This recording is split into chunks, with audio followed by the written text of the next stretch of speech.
Assalamualaikum warahmatullahi wabarakatuh. Gimana kabarnya rekan sobat Q semua yang ada di rumah?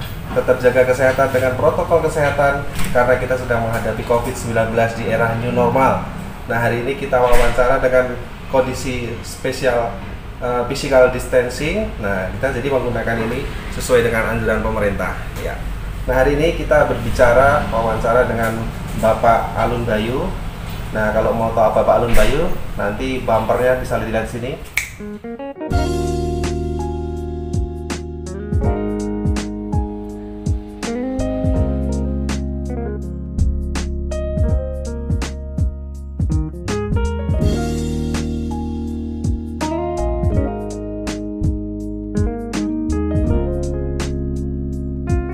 Nah, jadi saudara sudah tahu siapa Bapak Alun Bayu. Nah, jadi kita akan mengulas dan mengulik siapa dia, siapa beliau, dan apa peran beliau di dunia hukum, dan seperti apa seluk-beluk yang bisa saudara ambil untuk diambil manfaatnya untuk pembelajaran atau pengambilan karir ke depan, jika ke depan ingin berkarir di dunia hukum tentunya. Nah, mari kita mulai, dan selamat belajar dan selamat berproses. Nah, jadi Pak Alun ini adalah advokat senior di ANA Law Office, yang mana beliau itu adalah seorang pengacara muda yang sudah berkiprah selama 10 tahun di wilayah Sleman, dan beliau juga adalah jebolan dari Fakultas Hukum yang lumayan ternama, bukan lumayan lah, ternama, yang memproduksi pakar-pakar hukum yang hebat di seluruh Indonesia. Boleh disebutin mereknya? Ya, baik, kita kenalkan ya, saya Alun Bayu. Saya memang alumni dari Universitas Islam Indonesia, dan saya sudah berkiprah di dunia lawyer ini ya. Sebenarnya belum lama sih Mas Eki ya. Jadi dari UI ya? Dari UI Oh, ya. angkatan berapa? Angkatan 2001 saya. 2001 ya. Saya kebetulan juga sangat nyaman di kampus itu, bahkan sampai selesai S2 pun di kampus itu. Oh, jadi S2 juga di UI? Ya, UI. Langsung berlanjut atau ada jeda? Ada jeda, jadi waktu itu saya sambil mengambil pendidikan khusus profesi advokat. Setelah selesai pendidikan profesi advokat, baru saya melanjutkan S2. Oh gitu ya. Jadi selama di Jogja kurang lebih 10 tahun? Ya, kalau saya sebenarnya kalau dimulai karir saya awal sebagai advokat itu dimulai dari tahun 2008. 2008. Ya, waktu itu diawali dengan magang ya, untuk menyelesaikan salah satu persyaratan sebagai advokat.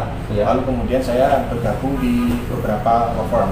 Oh, berarti magangnya di Jogja? Ya, magangnya di Jogja. Oh, gitu ya. Dulu saya pernah magang di salah satu lawyer terkenal juga di Jogja yang bernama Pak Lestari Ilyas. Lalu kemudian saya melanjutkan di PKBH UMY. Oh, ke UMY. PKBH UMY atau Pusat Konsultasi dan Bantuan Hukum Universitas Muhammadiyah Jogja. Berarti kalau di ANA ini Bapak sebagai partner atau owner? Ya, jadi ANA itu adalah sebuah law firm yang bisa terbilang masih baru juga ya di Jogja. Ya. Kita baru berdiri di Jogja ini dari tahun 2017. 2017. Tapi saya bergabung di ANA Law Office ini dari 2018. Oh. Ya. Jadi Saya di sini bersama 5 orang advokat, Iya. ya, yang 3 diantaranya adalah yang sepantaran dengan saya, dan yang 2 itu adalah dulu anak magang di sini yang sekarang sudah saya jadikan partner. Oh, luar biasa. Jadi ada peningkatan karir.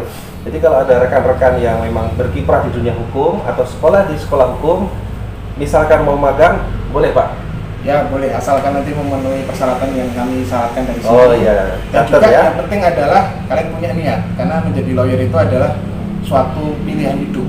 Iya. Jangan pernah mengatakan menjadi lawyer itu adalah takdir, tapi katakan itu adalah pilihan. Karena kalau kalian mengatakan menjadi lawyer itu adalah takdir, maka kalian tidak akan pernah bertanggung jawab terhadap profesi itu. Oh, mantap. Catat itu ya. Jadi kita harus bisa menepis anggapan-anggapan lawyer di luar sana yang memang mungkin belum tidak ada akhlak. Nah, tapi Bapak ini, Pak Alun Bayu, bisa memberikan suri tauladan kepada anak-anak magangnya sehingga bisa menjadi advokat yang berintegritas dan akuntabel di luar sana ya. Jadi luar biasa ya Pak ya dalam mendidik anak didiknya sehingga menjadi lawyer yang bisa bertanggung jawab di luar sana. Ya, karena sekarang ini anak-anak muda itu sebenarnya banyak yang berpotensi untuk menjadi lawyer. Cuma mereka mungkin masih memiliki persepsi yang keliru mengenai profesi lawyer ini. Mereka kan hanya melihat di infotainment lawyer seperti khotbah, kehidupannya lawyer artis ya. Ya, lawyer artis itu mereka kehidupannya glamor dengan kendaraan mewah. Padahal sebenarnya di luar sana itu masih banyak lawyer yang sepantaran saya juga, yang sejawat dengan saya itu yang masih hidup di bawah garis kemiskinan. Tapi karena glamor itu untuk membuat daya promosi biar kelihatan berkelas atau memang? Ya itu sebenarnya adalah salah satu taktik ya untuk menjatuhkan psikologis lawan gitu. Tapi kalau orang yang tidak memahami bahwa itu adalah bagian dari satu strategi, mereka akan menganggap bahwa kehidupan lawyer itu ya penuh dengan glamor seperti itu. Berarti harus pamer berlian gitu ya? Ya. Jadi kalau ada lawan, kita datang melihat berliannya sudah kelihatan, waduh ini sudah 1-0 itu namanya. Nah Pak Alun, jadi kalau saya membaca di surat kabar media elektronik itu selama COVID-19 ini itu kok banyak pengajuan perceraian atau kasus-kasus perceraian yang ada di wilayah DIY. Nah, kira-kira apakah betul berita itu betul atau hanya mungkin sensasi ya Pak ya? Ya, jadi memang situasi saat ini itu cukup sulit ya Mas Eki ya. Iya. Jadi ekonomi di seluruh dunia itu pada prinsipnya sedang mengalami kemunduran. Iya. Atau yang bisa dibilang dengan istilah ekonominya sedang mengalami resesi. Iya. Banyak orang yang di PHK, kehilangan pekerjaan, dan itu menyebabkan mereka akhirnya menjadi rentan di dalam rumah tangga itu. Suami yang tadinya mereka bekerja, terus kemudian akhirnya suami tidak bekerja lagi, tidak ada pemasukan, itulah yang memicu konflik di rumah tangga. Sebenarnya apakah itu ada kaitannya dengan kondisi COVID yang menyebabkan peningkatan angka perceraian? Belum ada penelitian lebih lanjut ke arah situ. Cuma yang agak memprihatinkan memang akhir-akhir ini di Jogja ini banyak sekali terjadi peningkatan angka perceraian. Oh ya?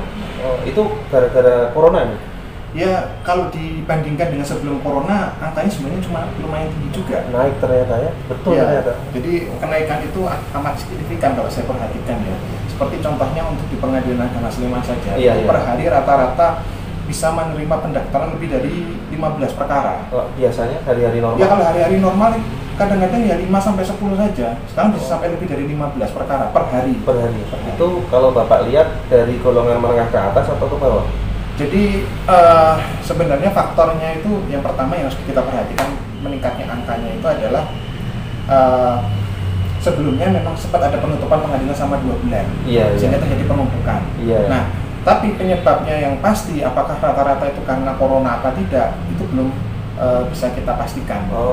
Yang jelas kalau saya sendiri menerima beberapa konsultasi itu ada 2 yang ada kaitannya dengan corona yang itu sudah menanyakan kepada saya, seperti misalnya Pak, saya ingin pisah karena istri saya sudah menuntut saya yang enggak, padahal saya kehilangan pekerjaan di Kalimantan. Saat ini saya hanya menjadi driver online, driver di salah satu ojek online di Jogja. Padahal masih bekerja, tetap mau tadinya bekerja, masih bekerja, dan si istri juga tadinya kan bekerja di salah satu hotel di Kaliurang sebagai chef di sana. Tapi kemudian karena kondisi situasi seperti ini, akhirnya dia dirumahkan. Nah, akhirnya kedua orang ini kan tidak ada pemasukan. Gitu. Nah, akhirnya si suami ini terus kemudian hanya bekerja sebagai driver online. Ya bukannya kita mendeskripsikan pekerjaan driver online, tapi kan mungkin penghasilan ekonomi mereka berbeda ketika sebelum pandemi ini terjadi gitu. Nah, sehingga akhirnya mereka memutuskan untuk mengambil jalan tengah untuk bercerai dan berpisah. Itu juga permintaan dari si pihak istri gitu. Terus anak-anaknya? Nah, kebetulan mereka berdua memang belum punya anak sih. Jadi masih pasangan baru. Sumur jagung? Ya kalau sampai sumur jagung enggak sih, mungkin sumur padi kali. Sumur padi. Padahal ya, seperti kita ketahui, kadang kita itu ketika ya bahasanya pacaran, nah kita ngomong manis-manis, ekonomi luar biasa, terus kita berjanji akan sehidup semati, kemudian akan membangun rumah tangga dari 0 sampai naik, tapi ketika ya kita nggak akan pernah tahu apakah yang Tuhan berikan kepada kita dalam memberikan takdir. Ketika ekonomi turun dan kondisi kita turun, kok bisa menjadi sebuah alasan dari kita putus gara-gara kamu nggak ada uang lah. Memang kita tidak bisa hidup tanpa uang, tapi kalau kita juga tidak bisa mengatakan bahwa cinta itu tidak bisa menghidupi. Tapi apakah tidak bisa dibicarakan lagi tuh Pak, dibikin damai itu Pak? Jadi gini, ini nasihat juga buat kalian jika ingin melangkah ke jenjang pernikahan. Pernikahan itu adalah suatu babak baru dalam kehidupan kalian nanti. Catat. Yang namanya pernikahan itu bukan cuma antara lu sama dia. Pak, saya lagi Pak. Ya, masalah bukan cuma masalah antara kamu sama pasanganmu, tapi ini adalah masalah yang lebih spesifik lagi, yaitu adalah menyatukan dua keluarga besar. Kalian menikah tuh bukan hanya antara kamu dengan doi yang kamu sukai atau kamu cintai, tapi kan juga dengan keluarganya. Nah, itu perlu pemahaman yang lebih dalam lagi. Makanya kita mengenal pasangan lebih jauh, lebih dalam sebelum pernikahan itu penting. Itu sebabnya juga pemerintah saat ini salah satu persyaratan untuk melangsungkan pernikahan adalah adanya pembinaan dari BP4 atau Badan Penyuluhan Perkawinan itu dari masing-masing KUA di kecamatan itu kan memberikan penyuluhan kepada para pasangan-pasangan muda itu sebelum mereka menikah. Mereka dikasih mengenai apa itu masalah KDRT, apa itu nanti masalah perekonomian, bagaimana nanti membina rumah tangga yang sakinah mawaddah warahmah. Begitu juga dengan mereka yang non muslim, mereka juga akan mendapat pembinaan dari gereja sebelum mereka melangsungkan pernikahan. Itu adalah salah satu program pemerintah untuk menekan tingginya angka perceraian. Jadi materi itu penting, Pak ya? Iya. Tapi kalau cinta itu bisa luntur gara-gara materi nggak, Pak? Kalau cinta itu luntur karena materi itu berarti dari awal itu komitmennya dia sudah harus dipertanyakan gitu. Berarti kalau pacaran sudah naik misalkan CBR, nah tapi ternyata setelah mau menikah uang CBR-nya dijual nanti jadi turun, nah itu harus dipertanyakan bahwa cintanya berarti palsu, Pak ya. Yang penting itu kalau kita itu mau mencari pasangan hidup yang sehidup semati ya, ini hanya sekedar tips karena proses ini juga udah menikah ya Mas Egi. Oh sudah, Pak ya? Iya. Jadi gini, carilah pasangan itu yang apa adanya, bukan adanya apa. Kalau yang kalian cari itu adanya apa, ya nggak akan ada ujung pangkalnya gitu. Karena kalau kita mengikuti gaya hidup hedonis itu sebenarnya salah satu pemicu angka perceraian juga. Jadi contohnya karena Pak Alun ini saya juga kebetulan mengikuti dari proses 0 sampai sekarang.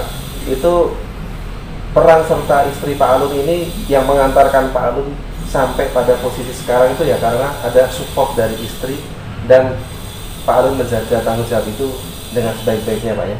Ya, insya Allah. Jadi memang support antar pasangan itu penting dalam menjaga keutuhan rumah tangga. Mengambil keputusan itu adalah paling enak itu dengan pasangan kita. Tapi ya seperti yang dulu Mas Edi saya pernah cerita sama Anda juga ya.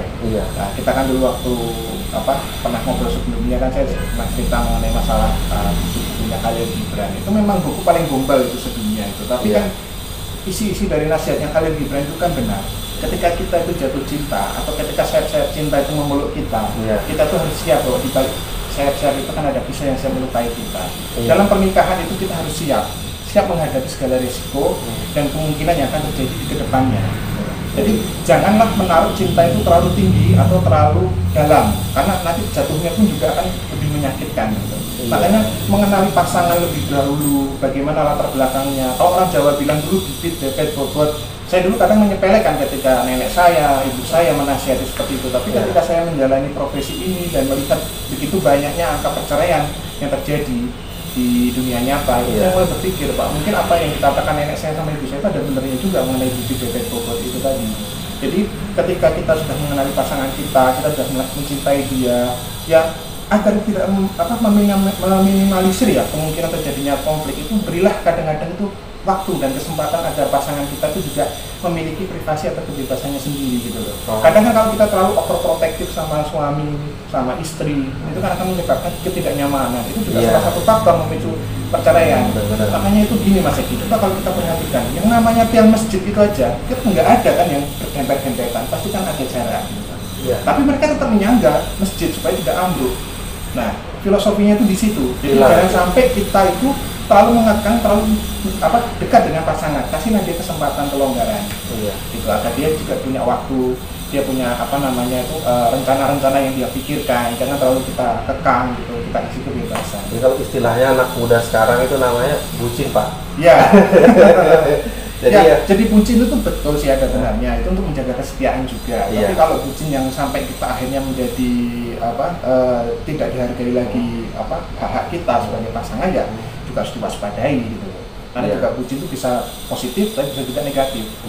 Yang penting ketika kita dilepas keluar oleh pasangan, kita bisa menjaga amanahnya tadi, Pak ya. Yang penting itu kuncinya cuma 3, transparan sama pasangan, komunikasi, dan yang ketiga, setiap ada permasalahan libatkan orang lain. Manusia itu kan butuh orang lain, karena mereka itu adalah hakikatnya makhluk sosial, jadi mereka butuh teman curhat gitu. Teman curhat nggak harus kita dengan pasangan yang berlainan jenis, dengan pasangan yang teman kita yang sejenis juga nggak apa-apa, dengan keluarga itu jauh lebih baik. Masukan Pak ya? Iya, itu masukan buat kalian. Jadi jangan pernah lupa itu, kalian harus selalu komunikatif, transparan, dan selesaikan masalah itu dengan meminta bantuan pada orang lain. Jadi kalau bisa saya ringkas kepada teman-teman semua, kepada Sobat Q semua yang ada di rumah, jadi bahwa kalau saya meringkas ini, itu ketika saudara akan menikah, jadi memang kita perlu bibit, bebet, dan bobot. Dan kita juga punya visi dan misi. Jadi tidak hanya perusahaan saja yang punya visi dan misi, tapi kita sebagai manusia juga harus punya pandangan. Pandangan ketika suatu saat akan jatuh, kita sudah siap dengan rencana cadangan. Karena perusahaan pun ketika sudah posisi jatuh, mereka punya dana cadangan, punya rencana plan A dan plan B. Nah, jadi cinta saja tidak cukup, tapi juga persiapkan materi, kemudian persiapkan hati, dan mantapkan bahwa ketika saudara menikah, itu tidak hanya saya dan dia, tetapi di belakang saya itu keluarga saya dan keluarga dia juga. Apalagi kalau sudah mempunyai anak, jadi pikirkan juga bahwa ini anak mau dibawa kemana. Jangan sampai nanti anak menjadi down, kemudian menjadi bahan bulian karena orang tuanya divorce. Nah, untuk ngobrol kali ini mungkin sampai di sini. Mungkin dari Pak Alun ada yang mau disampaikan kepada Sobat Q semua yang ada di rumah. Oke, Sobat Q semua, pesan saya cuma satu sama kalian. Ketika kalian memutuskan untuk menikah, maka yang paling penting adalah kenali dulu pasangan kalian. Jangan terburu-buru dalam mengambil keputusan, karena yang namanya perceraian itu adalah pilihan yang harus kalian ketahui bahwa itu adalah pilihan yang sangat-sangat terakhir sekali, ketika memang pernikahan itu lebih banyak madharatnya. Karena walaupun perceraian itu dalam Islam, dalam agama lain, ada yang diperbolehkan, ada yang tidak. Sekalipun diperbolehkan, tapi itu adalah sesuatu yang dibenci sama Allah, sesuatu yang tidak disukai oleh Tuhan. Jadi ambillah keputusan untuk yang terbaik bagi rumah tangga itu dengan dipikirkan bersama-sama. Luangkanlah waktu dengan pasangan kalian untuk mengobrol, cari solusi bersama-sama. Kalian itu partner seumur hidup, bukan partner hanya untuk sebulan 2 bulan. Mengambil keputusan bercerai itu berat, sama beratnya seperti kita memutuskan untuk mengamputasi kaki kanan atau kiri. Dua-duanya pilihannya sama-sama berat. Dan akan ada efeknya, karena yang namanya anak dalam perkawinan itu juga harus dipertimbangkan. Bayangkan masa depan mereka ketika orang tuanya itu bercerai. Nggak ada yang namanya mantan anak, yang ada itu mantan istri atau mantan suami. Anak itu tetaplah anak kita. Maka itu sayangilah dia, berilah dia kenyamanan, karena tumbuh dan kembangnya dia itu tergantung dari bagaimana situasi orang tuanya. Jadi saya pesan sama kalian, janganlah mengambil keputusan dengan buru-buru, pikirkan baik-baik, karena perceraian itu adalah bukan solusi yang terbaik, itu solusi yang terakhir ketika memang sudah tidak ada lagi yang mampu untuk dipertahankan. Tapi kalau kalian terpaksa mengambil keputusan itu, percaya diri, yakin bahwa yang namanya mengambil keputusan itu ada di tangan kalian. Jika memang kalian harus berpisah, banyak juga ya orang tua itu yang akhirnya survive sebagai single parent. So, tetap semangat, jaga diri, dan stay safe, tetap di rumah, tetap gunakan logika, dan tetap kreatif supaya kita bisa selamat dari resesi global, bisa selamat dari wabah ini, dan bisa menjadi orang pilihan karena kita menjadi orang yang terbaik di luar sana. Baik, terima kasih Pak Alun. Sama-sama. Sampai bertemu di lain waktu.